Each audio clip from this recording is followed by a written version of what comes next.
back, and thank you for joining our session. Today we will speak and we'll continue with the presentation of Tatiana Eidus.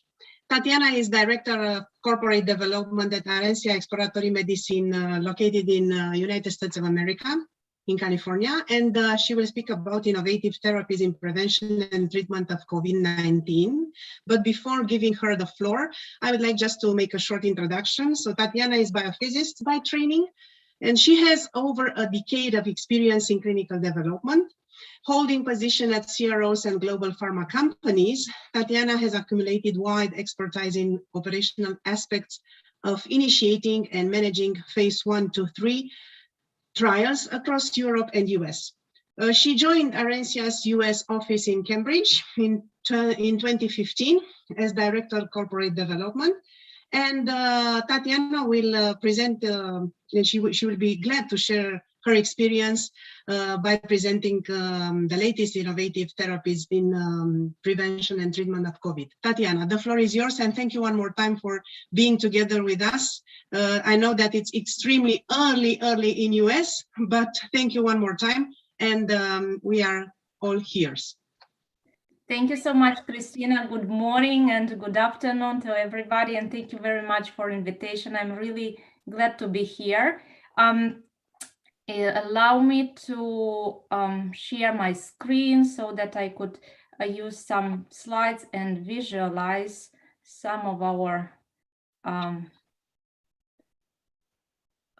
Christina, I'm not sure I can share my screen. I'm sorry for this. No problem. Do you want us to share the screen? Okay, yeah. We can do that, no problem. Andrei, can you? Just a second. So let me then use this time to start with a few words and just to.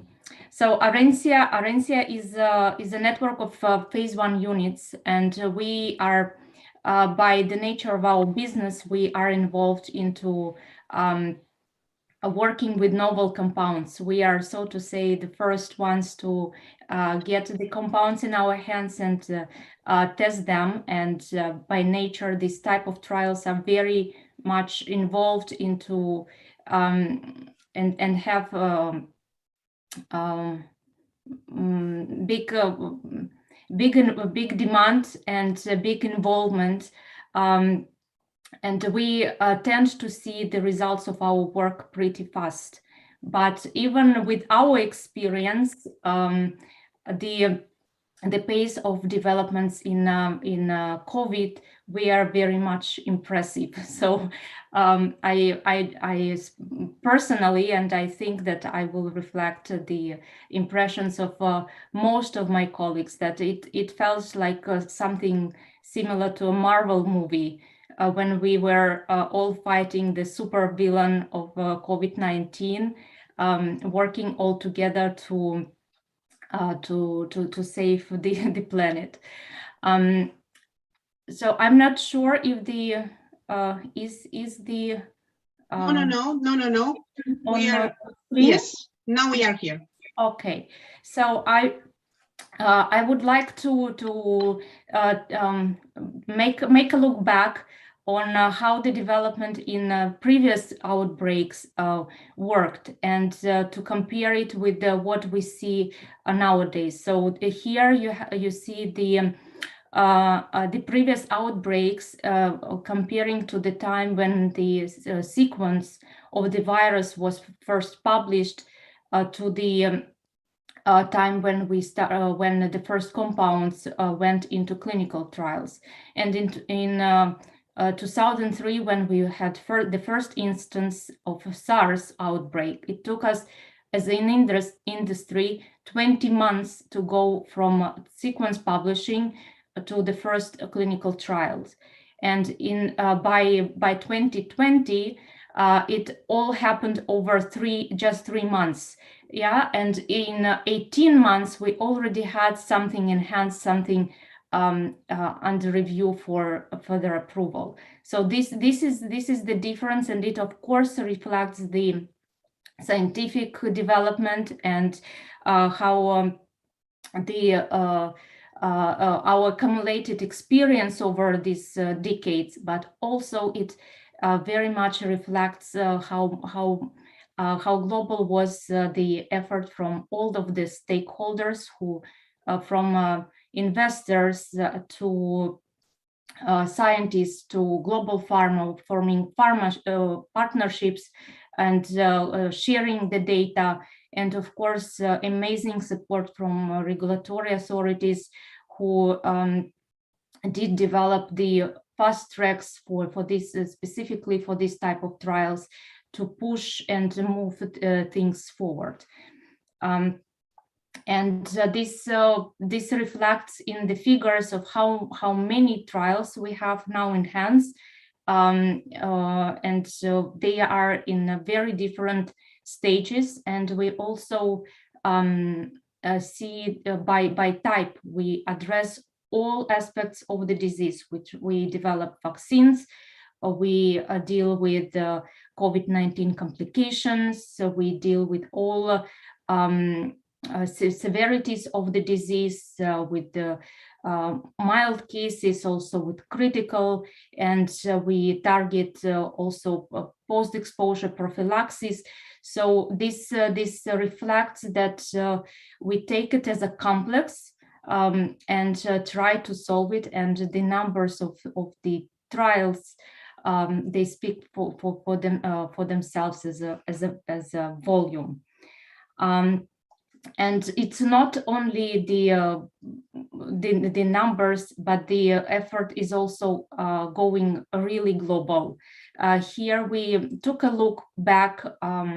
What were the numbers in February of this year, when the rollout of vaccines started being active, and compared it with the number of trials that we see today in November. And within these 9 months, not only that the number of trials went up, so still growing this many months into the research, but also the expansion happens. So you see that some of the less usual, less standard corners of the world also get very actively involved. So we saw the expansion in number of trials by 81% in Central America, by 64% in Africa. So really it is a global and a very, very big effort. And in terms of compounds, we currently see 519 compounds being researched globally for COVID-19. And it includes many compounds that were repurposed, and these were from different mechanisms of actions targeting different aspects of the disease. And these were compounds that were which were off shelf, or they were already approved for other diseases, or they were in development. And it ranged from antivirals and biologics. So we saw compounds repurposed from rheumatoid arthritis and breast cancer, but also from myelofibrosis and IPF and ATP. So we really took a broad look on what we already had in hands. And at the same time, there was a big effort to develop new targeted drugs which did not exist before the outbreak. And this includes, of course, anti-spike monoclonal antibodies and the latest developments in antiviral medicines like molnupiravir from Merck, which is so new that it's still difficult to pronounce, and Paxlovid from Pfizer.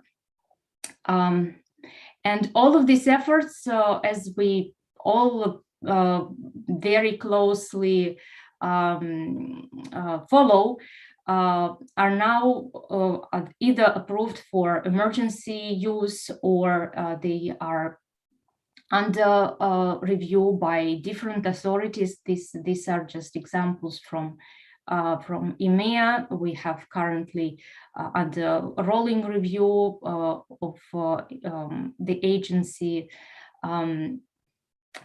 Evolshap, molnupiravir, and sotrovimab. And some of the applications have been submitted, some have been already approved and withdrawn. So it's a big process, big effort. We have 10 emergency use authorizations in the US, and also other agencies in the world do not stay behind. They also are reviewing, like in Japan. Here are some examples from Japan and Korea. And here I cannot pause a little bit and just say how proud we are as a company to being a part of some of the trials which provided the data for these authorizations, and how proud we are to being able, together with our investigators, the amazing institutions, and with all the support by the regulatory authorities who came together to bring all of these compounds early on to help the patients. So we were able to bring these compounds a year ago, when they were just stepping into the development, and this was really a big pride for us to be able to help. And besides of all of these achievements and the great efforts, we wanted also to share what we think that will be could be taken into the future. What we can learn to be the same efficient, and probably to push some of other compounds for other life-threatening diseases to accelerate the process. And one of the main aspects that comes to our mind is use of master protocols. So master protocols are, of course, not something that came to the industry yesterday. It's been in use in oncology trials and some other indications, but not to the same extent, not to the same eagerness. Just to remind, we have different types of master protocols. There could be basket trials when we have one compound ranging the diseases which would share the same type of mechanism that could be addressed for treatment. Or you could have an umbrella trial when you have one type of disease and one target, but ranging the medication that is used. Or it can be a platform study, and this was something that was very intensively used for accelerating COVID research. And platform study is combining both basket and umbrella. So it involves several types of population, and it ranges several types of medication. And this provides great flexibility in dropping or replacing some of the groups, and also assessing in parallel the treatments and treatment regimens. So the first and the biggest platform study that we saw up to now as the industry was WHO's Solidarity. It was launched very early on in the pandemic, and it proved to be very efficient. It involved multiple compounds from many sponsors across the globe, and it involved thousands and thousands of participants also across the globe. And what it did, it compared the new emerging medications every time to the standard of care. And so what was the idea behind of implementing this?